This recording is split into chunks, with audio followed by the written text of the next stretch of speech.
đây này nó cái bọc bọc tình hình bán online cục bằng cục bằng cục bằng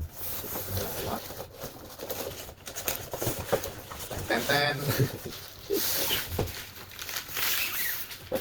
trái hỏi xa hỏi nữa đồng tôi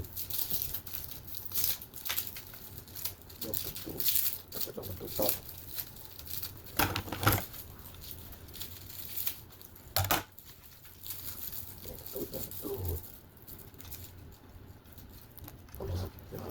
mùi mệt rồi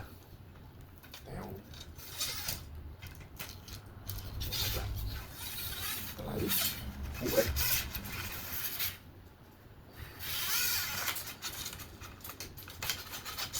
lại bên tầm mình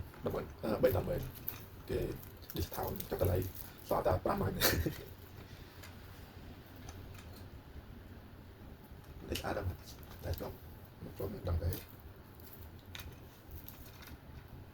untuk bantu untuk mui bye bye tại ai đừng nên mà tao biết ai này bye bye của cha